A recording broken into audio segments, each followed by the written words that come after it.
Hello my dear লাভলিজ, কেমন আছো তোমরা সবাই? জানো তো এই জায়গাটা সাজিয়ে তোলার পর না খুবই সুন্দর লাগছিল। আমার খালি মনে হচ্ছিল আমার ননদরা থাকলে এই জায়গাটার ফুল ইউটিলাইজেশন হতো।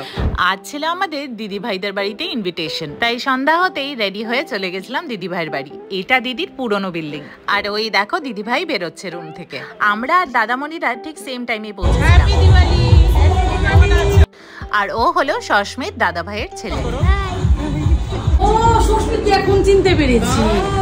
আমিও তো বলি তোমাদের সাথে কোথায় গেছে। আর এই যে আমাদের বৌমনি দৃশাকে আজ যে ড্রেসটা পরিয়েছি এটা আমার কাকি দিয়েছে শিলিগুড়ি থেকে। আর উনি হলেন দিদি ভাইয়ের শাশুড়ি মা। She is a gem of a person. এরকম শাশুড়ি পাওয়া সত্যি ভাগ্যের ব্যাপার। দিদি ভাই আমরা যেতেই সবকিছু রেডি করে নিয়েছিল। প্রথমে বসে পড়েছিল সব বাচ্চারা। প্রথমে দিশাই শুরু করেছিল সবাইকে ভাইফোঁটা দেওয়া। আর এই সময় এখনো ভাস্করদা গিফট নিয়ে ফেরেনি দেখে আমি ওদের কয়েকটা ফটো তুলে নিচ্ছিলাম। রাখির মতো এই উৎসবটিও কিন্তু ভাই বোনের ভালোবাসার ও সম্পর্কের প্রতীক। এরপর আমি দৃশাকে কোলে নিয়ে বসে পড়েছিলাম। আজ ছিল ওর প্রথম ভাইফোঁটা। আমি মনে করেছিলাম যে সব কাজ হয়তো আমাকেই করতে হবে, কিন্তু দৃশা এই সময় লক্ষ্মী মেয়ের মতো সব কথাই পালন করেছিল।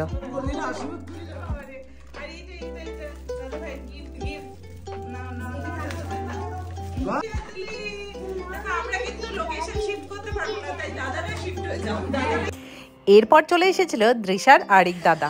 দৃশা কিন্তু এই সময় বেশ এনজয় করে এগুলো করছিল। I think she has outdone herself as a first timer.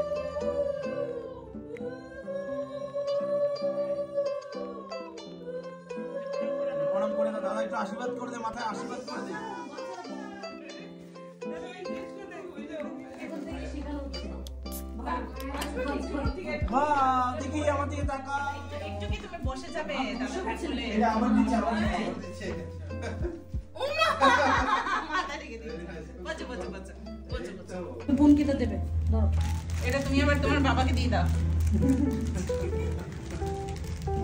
না বোনকে দাও, ধরো ধরো, আসো। তারপর দিশাকে ওর দাদা ভাইদের কোলে বসিয়ে কয়েকটা ফটো তুলে নিই। এরপর দিদি ভাইরা সবাই বসে পড়েছিল ভাইফোঁটা দিতে। তখন আমিও দৃশাকে শুরু করেছিলাম ওই ঘরে খাওয়ানো। ওদের পালা শেষ হতে আমিও দাদামণি, ভাস্করদা আর গোপালকে দিয়ে নিই। এরপর শুরু হলো খাওয়া দাওয়ার পালা। দিদি ভাই এই সময় আমার হাতে একটা তারাবাতি দিয়ে দিয়েছিল, বাট সেটাও ধরে থাকতে অনেস্টলি আমার ভীষণ ভয় করছিল। আমি দাদামণিদের সাথে ফার্স্ট ব্যাচেই বসে পড়েছিলাম খেতে। বাজি পোড়ানোর পর্ব শেষ হতেই শুরু হলো গিফট খোলার পালা। দৃশা ও তার দাদা মিলে দুজনে বসে পড়েছিল গিফট খুলতে। ওর ভালো নাম ভাস্বত, আর আমরা ওকে ডাকি ভোম্বল। এরপর ভোম্বল একে একে সব কটা গিফট খুলে দেখেছে। দৃশা এসেছে পর থেকে ওর কিন্তু 2 সেট জামা কাপড় চেঞ্জ হয়ে গেছে অলরেডি।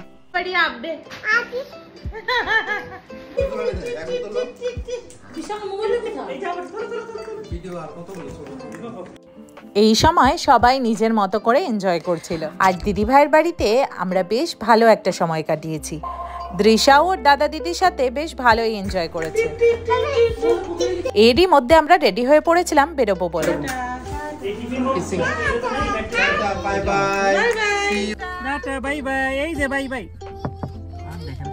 দিদি ভাইরা প্রত্যেক বাড়ি আসলে ভীষণ আদর করে। ওরা বাইরেও বেরিয়ে গেছিল আমাদেরকে গাড়ি অব্দি। আর এটা হলো দিদি ভাইয়ের বাড়ির সামনে একটা কালী মন্দির। এত সুন্দর করে সাজিয়েছিল যে তোমাদের সাথে শেয়ার না করে আর পারলাম না।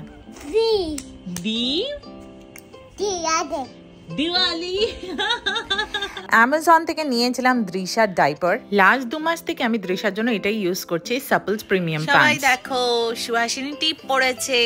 দেখো মামা, একটু দেখাও।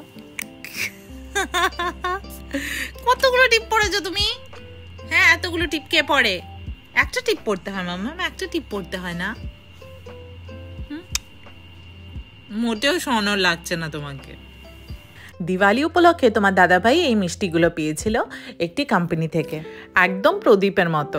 আজ আবার আমাদের নবনীতা দিদির বাড়িতে ইনভিটেশন আছে, তো সেখানে 3টি বোনের জন্য নেওয়া হয়েছিল 3টি বেডশিট। আর এই যে এখন আমরা চলে এসেছি এক পিসি শাশুড়ি। এখানে আজ তোমার দাদা ভাইয়ের ইনভিটেশন ছিল ভাইফোঁটা নেওয়া। ভাইফোঁটা শেষ হতেই শুরু হলো গিফট এক্সচেঞ্জের পালা। তুই আর গিফট করছিস?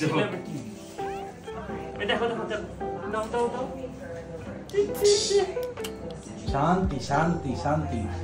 এরই মধ্যে চলে এসেছিল দাদামণিরাও, এরই মধ্যে রুমি নিয়ে চলে এসেছিল স্ন্যাক্স। ভাইফোঁটা উপলক্ষেও সবকিছুই নিজে হাতে বানিয়েছিল। ছিল নিমকি, 2 রকমের মিষ্টি আর কাস্টার্ড। নিমকি, কালাকান আর কাস্টার্ডটা ও নিজে হাতে তৈরি করেছিল। আজ এখানে ডিনারের অ্যারেঞ্জমেন্টও ছিল, কিন্তু আমাদের আরেক জায়গায় ইনভিটেশন থাকায় আমরা বেরিয়ে পড়ি। দৃশাও এই সময় ওর পিপির কোল থেকে নামতেই চাইছিল না। গোপালকে আমরা রুমির বাড়িতেই ছেড়ে আসি। জানো তো, কালী পুজোতে একটাও ঠাকুর দেখা হয়নি, তাই গাড়িতে ফিরে আসতেই রূপককে ধরে চেপে বলেছিলাম যে তুই আজ আমাকে একটা ঠাকুর দেখাবি।